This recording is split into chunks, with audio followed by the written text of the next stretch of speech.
2019 ఆగస్టులోనే సరస్వతిలో షేర్స్ని transfer చేసుకోమని చెప్పి ఆ రోజు చెప్పడం, షేర్స్ కాదు సరస్వతి పవర్ని తీసుకోండి అని చెప్పడం జరిగింది. కానీ అప్పట్లో తీసుకోలేదు. అప్పటికి కోర్టు ఆర్డర్ లేదు. ఎందుకు తీసుకోలేదు? మీరు తీసుకోలేడానికి కారణం అప్పట్లో 200 కోట్ల రూపాయలు ఫీజు చెల్లించాల్సి వస్తుంది అని అన్నటువంటి విషయాన్ని దృష్టిలో పెట్టుకొని, కేంద్రంలో ఏదో అమెండ్మెంట్స్ రాబోతున్నాయి అన్నటువంటి విషయాన్ని దృష్టిలో పెట్టుకొని మీరు ఆ రోజు తీసుకోలేదు. కానీ ఆ తర్వాత సరస్వతి విషయంలో కొన్ని కోర్టు ద్వారా కొన్ని ఆదేశాలు వచ్చినటువంటి మాట వాస్తవం. దాన్ని ఏమీ చేయలేనటువంటి పరిస్థితిలో మనం ఈరోజు అలాగే ఉంచేయాల్సినటువంటి అవసరం ఏర్పడింది. దాన్ని మీరు ఆసరాగా తీసుకొని చంద్రబాబు ఈరోజు జగన్ గారి బెయిల్ని క్యాన్సిల్ చేయించేదానికి మీరందరూ కూడా ప్రయత్నిస్తున్నారు అన్నటువంటి విషయంలో ఎటువంటి సందేహం లేదని మీకు చాలా స్పష్టంగా తెలియజేస్తూ నేను సెలవు తీసుకుంటా ఉన్నాను. మీకు ఏదైనా ప్రశ్నలు ఈ సందర్భంగా ఉంటే మీరు స్వేచ్ఛగా ఏ ప్రశ్న అయినా అడగొచ్చు. ఏ ఛానల్ వాళ్ళు, ఏ పత్రిక వాళ్ళు ఏదైనా అడగొచ్చు అని నేను చాలా స్పష్టంగా చెప్తా ఉన్నాను.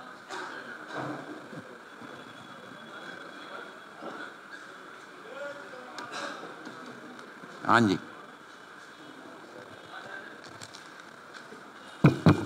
విజయసాయి గారు, నా పేరు విఎస్ఎన్ మూర్తి, greatamra.com నుంచి.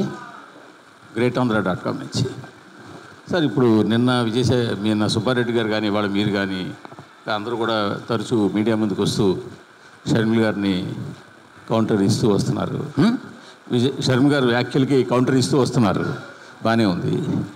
అసలు ఈ సమస్య స్టార్ట్ అయినప్పుడు మీరంతా ఏం చేశారు? ఒక సిట్టింగ్ జగన్ గారికి ఆయన సోదరికి మధ్యలో అరేంజ్ చేయలేకపోయారా? రాజీ చేసే ప్రయత్నం ఏమైనా చేశారా? చేయలేదా? ఈ సమస్య వాళ్ళిద్దరి మధ్యన ఒక వ్యక్తిగతమైనటువంటి వ్యవహారం. ఇది రాజకీయ వ్యవహారం కాదు. ఎప్పుడు చెప్పేది వినండి. రాజకీయానికి దీనికి సంబంధం లేదు. నేను ఇప్పుడే చెప్పాను, నా యొక్క ప్రెస్ కాన్ఫరెన్స్లోనే చెప్పాను. ఆస్తుల తగాదా అయితే పరిష్కరించుకోవచ్చు, కానీ దీని వెనక ఉన్నటువంటి ఉద్దేశం చంద్రబాబు నాయుడు గారితో లాలూచీ పడి తిరిగి జగన్మోహన్ రెడ్డి గారిని ముఖ్యమంత్రి కానివ్వకూడదు, జగన్మోహన్ రెడ్డి గారు బెయిల్ క్యాన్సిల్ చేయించాలి, జగన్మోహన్ రెడ్డి గారిని ఎలాగైనా సరే ప్రజల్లో ఆయన ప్రతిష్టను దిగజార్చాలి అన్నటువంటి ఉద్దేశంతో చంద్రబాబు నాయుడు ఉంటే, తన స్వలాభం కోసం, తన లబ్ధి కోసం ఆ యొక్క లెటర్ని బయటపెట్టి తను పిసిసి అధ్యక్షురాలిగా తన బాధ్యతలను నిర్వర్తించకుండా, ప్రతిపక్షంగా తన బాధ్యతలను నిర్వర్తించకుండా చంద్రబాబు నాయుడుతో లాలూచీ పట్టం అన్నటువంటిది మీ అందరికీ కూడా తెలుసు. ఆ లెటర్ ఎలా బయట వచ్చింది? ఎవరు బయట తీసుకొచ్చారు? ఆ లెటర్ బయట చంద్రబాబుకి ఎలా వచ్చింది? దీన్ని తప్పకుండా షర్మిలమ్మ గారే ఈ యొక్క లెటర్ని చంద్రబాబు నాయుడికి ఇవ్వడం జరిగింది.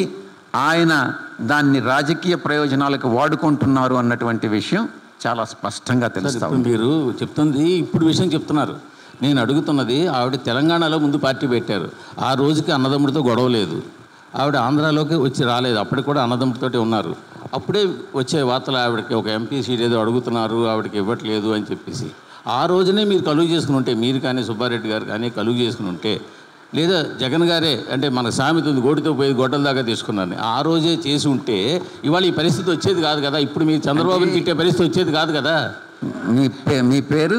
నా పేరు విఎస్ఎన్ మూర్తి అండి, greatamra.com. మూర్తి గారు, ఇవన్నీ కూడా ఏదైతే చర్చలు జరిగాయో అవన్నీ కూడా రాజకీయ వినండి, ఇవన్నీ కూడా పబ్లిక్ ఇంట్రెస్ట్కి సంబంధించినటువంటివి కాదు. పూర్తిగా కుటుంబ వ్యవహారాలు. అది మూర్తి గారికి తెలియాల్సిన అవసరం లేదు, రాధాకృష్ణ గారికి తెలియాల్సిన అవసరం లేదు, చంద్రబాబు నాయుడికి తెలియాల్సిన అవసరం లేదు. నేను ప్రెస్ మీట్లో నేను మీకే చెప్తా ఉన్నా, చాలా చర్చలు జరిగాయి. దానికి ఆ చర్చల వైఫల్యాలకి కారణాలు ఏంటనేది షర్మిలమ్మ గారికి తెలుసు. ఏమని అడగనండి, ఏదైనా అడగనివ్వండి, పర్వాలేదు. మీరు ఒకటో రెండో అడిగితే మిగతా వాళ్ళకి కూడా అవకాశం ఉంది. మీరు అడిగారు కదా, నేను జవాబు చెప్పాను. అసలు మీరు సూటిగా ఇందాక మీరు చెప్పారు ఆవిడ చాలా స్పష్టంగా సూటిగా చెప్తా ఉన్నా. ఆ చర్చల గురించి మీకు తెలియదు. ఎన్ని చర్చలు జరిగాయో ఆ చర్చల ఫలితం ఏంటో, ఆ యొక్క చర్చల్లో ఎటువంటి గొంతెమ్మ కోరికలు నేనే చెప్పాను కదా. తన స్వార్జితమైనటువంటి ఆస్తుల్లో ఆయనే వాలంటరీగా 2019లో 40% ఇస్తానంటే, రాజశేఖర రెడ్డి గారు పంచినటువంటి గతంలో 15 వివిధ రకాలైనటువంటి భూములు ఇచ్చినటువంటి ఆస్తుల్లో నేను చాలా స్పష్టంగా చెప్పాను. ఇంకా సార్ ఇప్పుడు అన్నీ ఓపెన్ చేశారు, ఏవి ఆస్తులు పంచారో ఓపెన్ చేశారు, ఆవిడ లెటర్లు ఓపెన్ చేశారు, మీరు అన్నీ ఓపెన్ చేసినప్పుడు ఇంకా చర్చలు కూడా ఓపెన్ చేస్తే ఏమైపోయింది అంటున్నాను. అది తెలియాల్సిన అవసరం లేదు అన్న కరెక్ట్ కాదు కదా. మీకు అవసరం లేదు ఆ విషయం. కొంచెం మీరు మీ యొక్క మనకు ప్రతి ఒక్కరికి కూడా కొన్ని లిమిట్స్ నేను క్రాస్ కాకూడదు, కొన్ని లిమిట్స్ మీరు క్రాస్ కాకూడదు. ఆ చర్చలు మీకు తెలియాల్సిన అవసరం లేదు. ఒకవేళ మీకు కానీ తెలియాలని అనుకుంటే ఆ చర్చల సారాంశం ఏందని అనేది షర్మిలమ్మ గారిని అడగండి. మీరు నిన్నెందుకు అడగలేదామని? మీరు నిన్నెందుకు అడగలేదు? ఈరోజు నన్ను ఎందుకు అడుగుతున్నారు? మీరుగా చెప్పారు చర్చలు జరిగాయని. చర్చలు జరిగాయని మీరు అడిగారు. మీరు ఇవ్వు పర్వాలేదు, మైక్ లేకుండా అడగండి. చర్చలు జరిగాయని మీరు అడిగారు. అడిగిన దానికి నేను జవాబు చెప్పా. చర్చలు జరిగాయి. ఆ చర్చల సారాంశం ఏంటి, ఆమె ఎవరెవరికి ఏమేమి మెసేజ్లు పెట్టారు, ఆమె ఏం చెప్పారు, ఒక చిన్న ఉదాహరణ చెప్తా. మీరు అడిగారు కాబట్టి ఒక్క ఉదాహరణ చెప్తా. ఏమమ్మా షర్మిలమ్మ గారు, అసలు ఇదంతా ఎందుకు, మీరు ఎందుకు మీ అన్న పైన యుద్ధం ప్రకటిస్తూ ఉన్నారు అనంటే, నాకు సరస్వతి గురించి కొన్ని ప్రాబ్లమ్స్ ఉన్నాయి. ఆ ప్రాబ్లమ్స్ సాల్వ్ కావాలనంటే చంద్రబాబు నాయుడు సహకారం కావాలి. చంద్రబాబు నాయుడు సహకారం కావాలని అంటే జగన్మోహన్ రెడ్డి గారిని ఈ రకంగా చేస్తేనే ఇది సాధ్యమవుతుంది అన్నటువంటిది ఆమె ఇచ్చినటువంటి.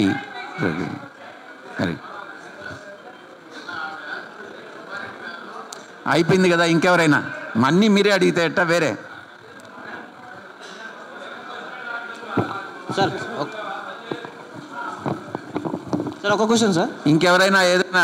సార్ వైఎస్ షర్మిల మీ పేరు సుబ్బారెడ్డి గారి పేరు తీసుకొని మీరు మధ్య మార్గంలో ఉన్నారు, ఎన్ని విషయాలు మీకు తెలుసు అని చెప్పారు కదా. మీరు ఈ మధ్య రాజీకి సంబంధించి మళ్ళీ ఏమైనా ప్రయత్నాలు చేసే అవకాశం ఉందా? అవును, తెలుసు.